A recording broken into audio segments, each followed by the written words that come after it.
In India, there's a really specific legal shield designed to protect the most vulnerable people in our society, our children. So today, we're going to dive in and break down exactly what that shield is, how it works, and why it's one of the most important laws we have. So how does a law actually do that? I mean, how does it provide real protection? What are the specific rules, the consequences, that give it some real teeth? Let's get right into the details of what makes this law so incredibly significant. Well, the answer is a law called the POCSO Act, the Protection of Children from Sexual Offenses Act of 2012. And this isn't just, some paragraph buried in a giant criminal code. No, this is a dedicated, comprehensive law with one and only one goal: to safeguard anyone under the age of 18 from sexual abuse, harassment, and pornography.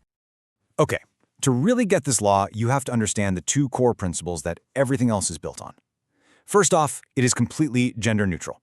It doesn't matter what the gender of the child or the offender is, the protection is the same for everyone. And second, that age limit is a hard line. If you are under 18, you are legally a child, and this law protects you, period.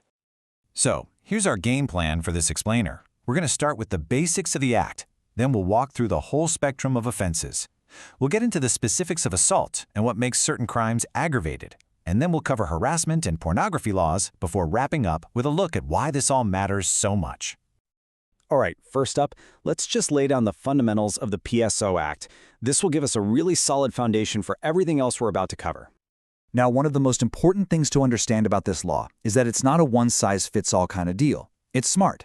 It recognizes that offenses have different levels of severity, and it creates a really clear spectrum to classify them, which, as you'll see, is critical for handing out the right punishments. So the whole thing is basically built around 4 main tiers of offenses. Think of it like a ladder, and we're going to walk through them in order of just how serious they are, starting with penetrative sexual assault, then sexual assault, moving to sexual harassment, and finally diving into the digital crimes related to pornography. All right, let's start at the top, at the most severe end of that spectrum, and look at exactly how the law defines the physical crimes of penetrative and sexual assault. And when I say specific, I mean really specific about what counts as penetrative sexual assault. Under Section 3, it's not just one thing. We're talking about penetration by a penis, sure, but also by any object or any other body part. It also includes manipulating a child's body in a way that causes penetration or any kind of oral contact. This broad definition is there for a reason, to close any and all potential loopholes. And as you'd expect, the consequences are incredibly severe, and they have to be to match the seriousness of the crime. For this kind of offense against a child under 16, the absolute minimum sentence is 20 years of rigorous imprisonment, and it can even go up to life. The law is sending a crystal clear message here. Okay, so the next level down on our spectrum is what's called sexual assault, defined in Section 7. The big difference here? It's all about physical contact without penetration. This means an offender touching a child's private parts with sexual intent, or even forcing a child to make that kind of contact with someone else. And of course, the punishment reflects that difference in severity. For sexual assault, you're looking at a minimum imprisonment of 3 years, and it can go up to 5. So you can really start to see how this legal hierarchy works, right? But wait, there's more. The law is even smarter than that. It recognizes that sometimes the circumstances surrounding a crime make it way, way worse. And this brings us to the really important concept of aggravated offenses. So what on earth is an aggravated offense? Well, basically, it's when a crime like sexual assault gets upgraded in seriousness because of specific factors. The law doesn't just look at the act, it looks at the whole picture. Was the abuser someone in a position of trust? Was the child especially vulnerable? Was the crime itself just particularly brutal? And these aren't just vague ideas. The law gives us some really concrete examples. For instance, if the abuser is someone the child should be able to trust, like a police officer, a teacher, or even a relative, that makes the crime aggravated. Same thing if the child is particularly vulnerable, maybe they're under 12 or have a disability. And of course, the sheer brutality of the crime itself, like a gang assault, definitely qualifies. So what does this actually mean for sentencing? Well, take a look. A standard sexual assault gets you 3 to 5 years. But the moment it becomes aggravated, boom, that sentence jumps up to a range of 5 to 7 years. This aggravated status isn't just a label, it has very real legal consequences. Okay, so we've talked a lot about physical contact, but the POCSO Act's protection goes way beyond that, and this is where it gets really modern, tackling things like harassment and digital crimes like pornography, which makes it a law truly designed for the world we live in today.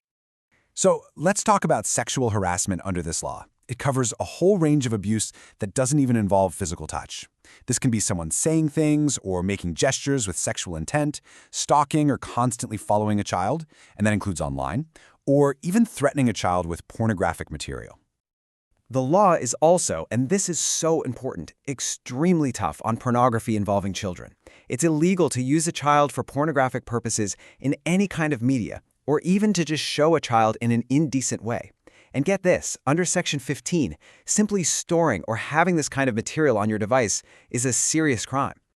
And the law really cracks down on repeat offenders. You can see it right here. A first conviction for a pornography-related offense, that's 5 to 7 years. But if you're caught a second time, that sentence gets a major bump, all the way up to a range of 7 to 10 years. Okay, so we've gone through a lot of details, a lot of sections. Let's pull back for a second and look at the big picture. Why does this law matter so much? It's about seeing it not just as a collection of rules, but as one single comprehensive shield.